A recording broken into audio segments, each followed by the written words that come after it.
Tabosa, como foi que nasceu?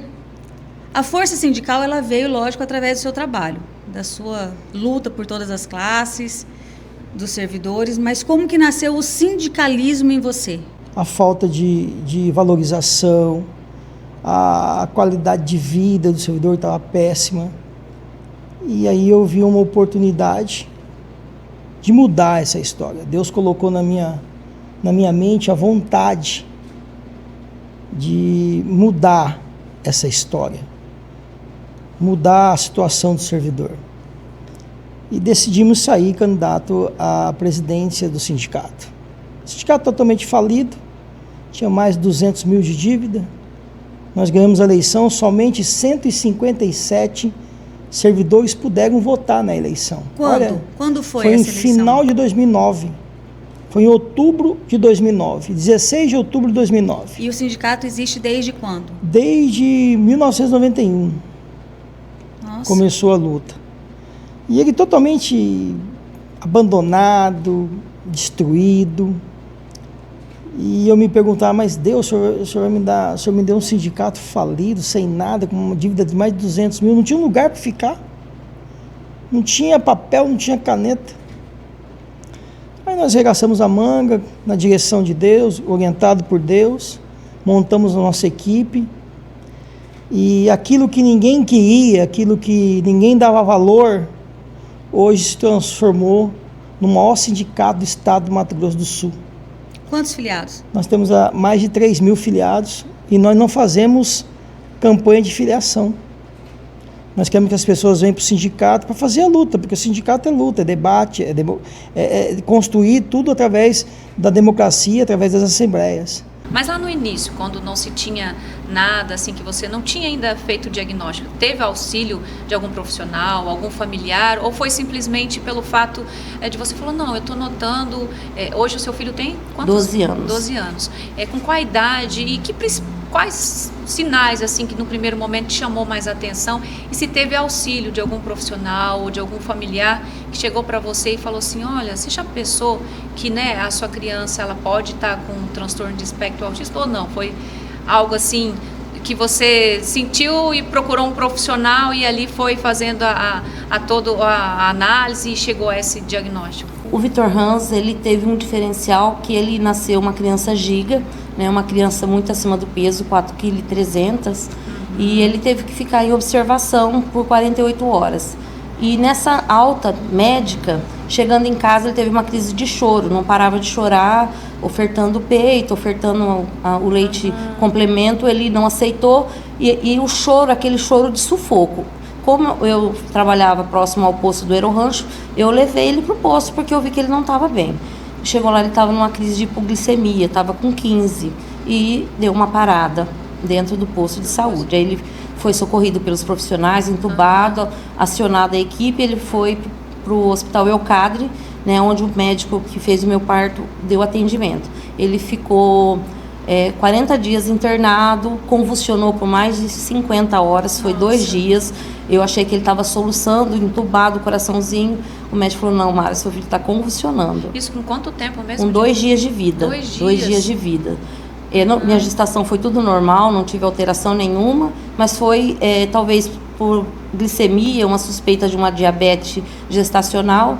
Aí conseguimos um médico para controlar a convulsão.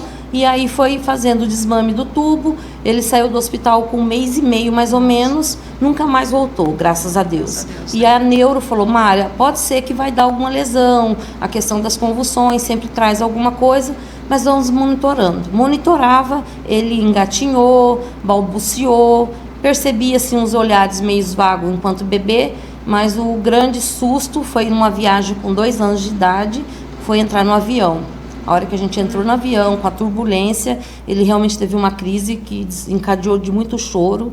Eu tive que ficar trancada com ele dentro do banheiro, a aeromoça do lado, que a gente não sabia o que fazer, eu não tinha noção, né? Mas até então, até esse período de 2 anos, por exemplo, questão de fala, alguma coisa acelerada? Ele balbuciava, não se pegava muita coisa, era uma criança que às vezes, eu tenho fotos, né, ele sorria, mas não era, a gente nessa expectativa que era sequências da convulsão. Né? Naquele episódio lá, né? Até a própria neuro falou assim, não, talvez ele vai demorar mais um pouco, ele andou com 1 ano e 1 mês, né? Ela falou assim, talvez vai demorar um pouquinho para ele falar, mas a gente vai acompanhando. Aí, na volta dessa viagem, chegando lá em Porto de Galinhas, a gente teve que procurar atendimento, e aí foi que falou, voltando para Campo Grande, vamos investigar. E aí eu fui numa confraternização na casa de uma psiquiatra, né, que trabalhava com a gente, ela falou assim, Mara, vamos investigar autismo. O Vitor tem todos os sinais, isso 2 anos e meio mais ou menos. Foi quando eu procurei, né, a rede Serapai, convênio médico, e ele foi para a AMA, então foi quando o diagnóstico veio, na época só podia ser com 3 anos, que era a primeira infância mesmo. E aí foi confirmado o diagnóstico de autismo com 3 anos. Gente, como essas meninas estão fazendo um sucesso. E lógico, né? Eu não sou boba nem nada, eu vou lá e trago para cá e eu quero apresentar para vocês quem está no programa Nota 10 hoje. Lógico, as meninas Nota 10 comendo em CG.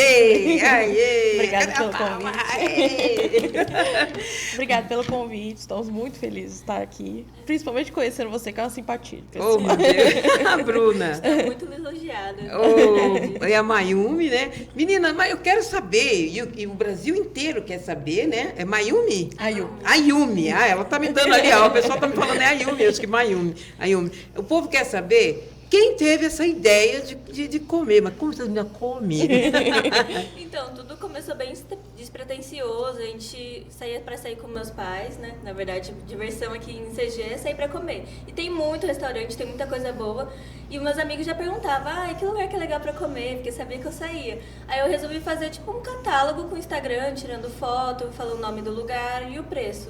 E aí, logo depois, a Bruna entrou, porque ela já fazia as artes, que tinha muito sorteio numa época. A gente se conheceu na faculdade de zootecnia. Que legal. E aí a gente virou amiga e eu fui entrando no Comer CG, né? Eu peguei os primeiros passos também, mas aí eu fui aparecendo depois de um tempo. Que legal. Gente, eu fico pensando, né? Eu faço dieta todo dia, né? Mas eu como também, viu? Minha médica não tá ouvindo, não tá assistindo? Tá sim, ela tá.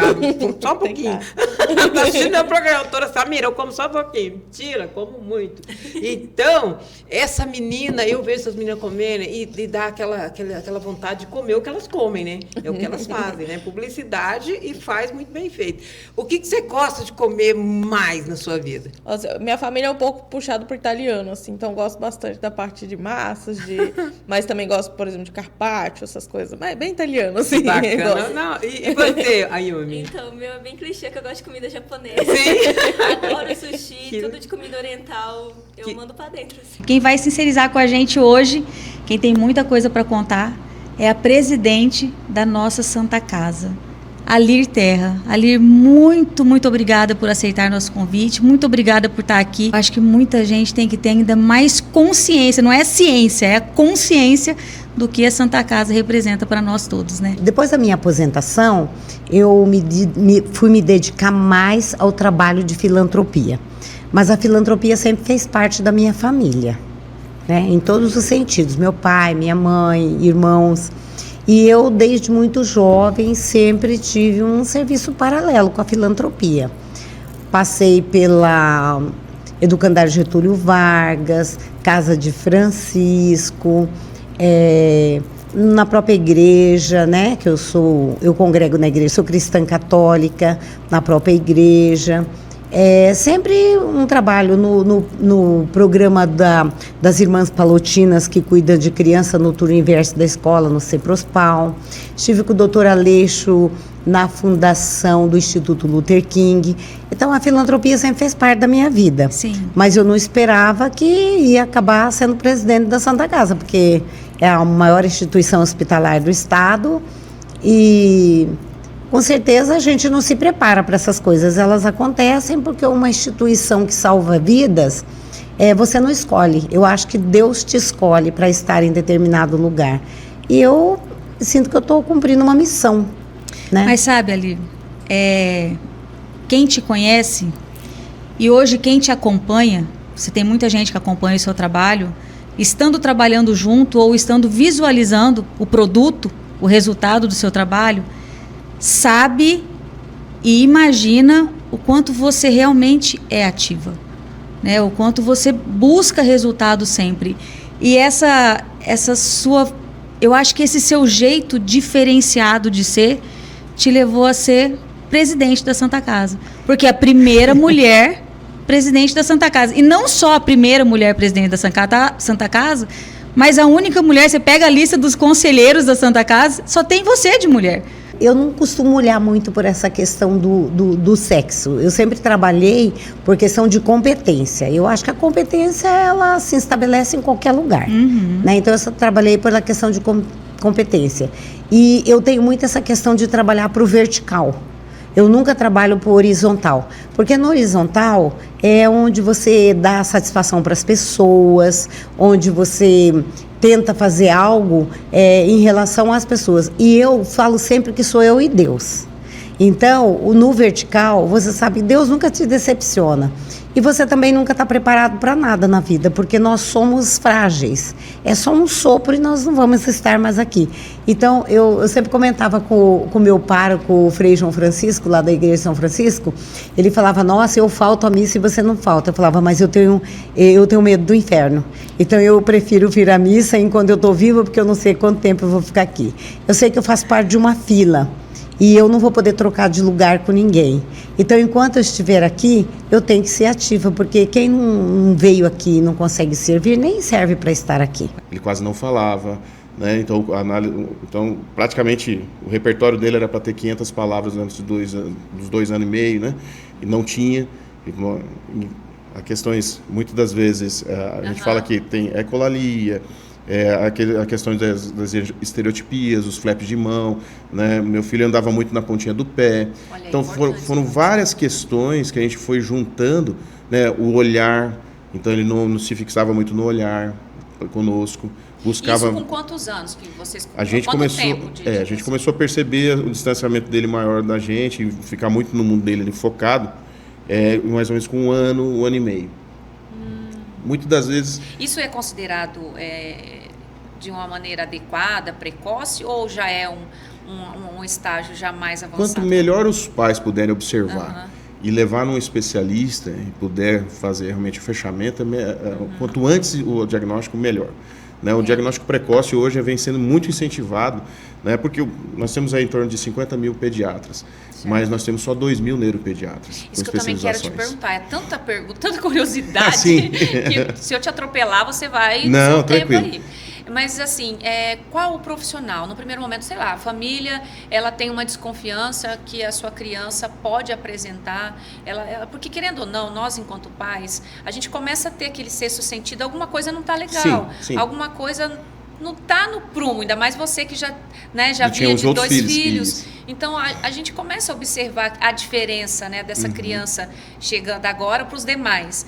Qual o primeiro assim, profissional que você indica que é para essa família buscar para poder ter realmente esse diagnóstico, ou até mesmo tirar ali, né, as dúvidas. Entender o processo como exatamente. Todo. Porque assim, a porta do diagnóstico dele foi aberta por uma amiga nossa, né, que em casa, tal, que ela falou, ela era fono, com especialização na área de autismo, falou, olha, Alexandre, você permite eu fazer os testes com ele? Eu falei, não, vamos fazer. Vamos fazer porque a gente está vendo que ele está demorando. Ele está demorando a falar. Né? A gente percebeu que ele gostava muito, por exemplo, brincar com o carrinho, ficava girando o carrinho, brincava mais com as rodinhas do que... Então, essas brincadeiras não funcionais, digamos assim, que o carrinho é pensado para ele fazer... Né, de uma maneira com as rodinhas para baixo. Ele gostava muito de girar. Então a gente começou a perceber que realmente precisava de um apoio diferenciado. E essa amiga nossa falou assim, não, vamos fazer. Fez as 4 sessões e veio para a gente mostrando essa condição dele. Né? A gente até fala que o autismo não é uma doença, ele é uma condição permanente. Isso é muito importante para que os pais consigam entender, e as pessoas que vão apoiar, que vão fazer parte dessa rede de apoio, entendam que esse desenvolvimento é para sempre e essa condição de apoio também é para sempre. Vai se perdurar ao longo da vida. Não é uma coisa que vai ter cura, não, a gente vai conviver, a gente vai desenvolver. Né? Hoje temos muitos policiais, por exemplo, que são autistas. Era isso que eu também queria perguntar para você. Se vocês, ao longo do projeto, dessa sua caminhada, se você conseguiu identificar dentro da sua corporação, ou até mesmo de outra corporação, aquele policial que falou assim, nossa, eu me enquadro nesse perfil, eu só não fui diagnosticado, né, de maneira pretérita, mas hoje eu entendo, pelo conhecimento que eu tenho, pela informação que chegou até mim, que eu tenho o transtorno espectro E o autista. diagnóstico tardio ou precoce, por que a gente incentiva o diagnóstico? Para a gente se compreender melhor e se desenvolver melhor. A todo instante é importante o diagnóstico. Né? A gente está vendo hoje muitos pais de autistas sendo diagnosticados quando buscam o diagnóstico do filho. Né? Então, quando a porta de entrada para o diagnóstico, então, a intervenção geralmente é multidisciplinar, mas quem dá o diagnóstico final é um neuroespecialista. Mas o pediatra também pode dar, qualquer médico também pode dar. A gente vem discutindo isso muito com a comunidade médica para se ampliar essa questão, né? Para que eles possam também fornecer o diagnóstico. Né? Como quem apoiou muito, por exemplo, a fechar o diagnóstico do meu filho foram os professores dele. A minha esposa é arte educadora, estava dando aula numa escola, e nessa escola vários professores, a gente conversando, e aí foi fechando também. Então, quer dizer, todos os profissionais podem, de alguma forma, entendendo o comportamento autístico, pode facilitar o fechamento de um diagnóstico. Deixa eu te perguntar uma coisa. Moreninha, ela é uma cidade, né? Isso nós já estamos cansados de dizer, mas eu, participando de reuniões da Câmara Municipal, que eu sempre estou lá, o Coringa levantou uma tese de há anos que ele vem falando isso, e acredito eu que logo, logo, dependendo do povo, isso pode acontecer. Coringa, a Moreninha vai ou não vai ser emancipada? Todo mundo quer, né? Quando completa 18 anos e você já tem autossuficiência, você pode ser emancipado. E a Moreninha tem todos os critérios que pode ter uma emancipação. Mas para emancipar, nós precisamos ouvir a população, tem que ter um plebiscito. E eu estou propondo um debate. Sim. Vamos fazer um debate, porque o que o povo das Moreninhas quer? Que todo recurso que é gerado naquela comunidade possa vir de contrapartida em investimento. Verdade. E às vezes não vem. Então a população ela tem esse sentimento. E quem sabe um debate dentro da região das Moreninhas, conversando com a população, mostrando essa frente. A Moreninha não pode ser uma cidade satélite aqui de Campo Grande, e também essa emancipação ela pode ter uma subprefeitura, pode ter os seus vereadores.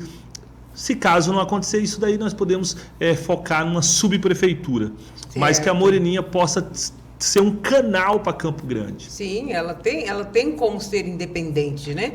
Tem hospitais, escolas, lojas, supermercados, e agora o shopping parece que vai... Então, tá chegando o shopping, vai ter um grande investimento lá na região das Moreninhas, né? Grandes supermercados, uma rede bancária top, né? O estádio de futebol, nós temos lá o UPA nosso, que atende não só a Moreninha, mas toda uma região aqui da capital. Então tem muita coisa ainda a conquistar lá dentro. Mas a Moreninha tem um suporte maior do que qualquer cidade do interior, Marinalva. Então, eu estou levantando esse assunto da emancipação das Moreninhas.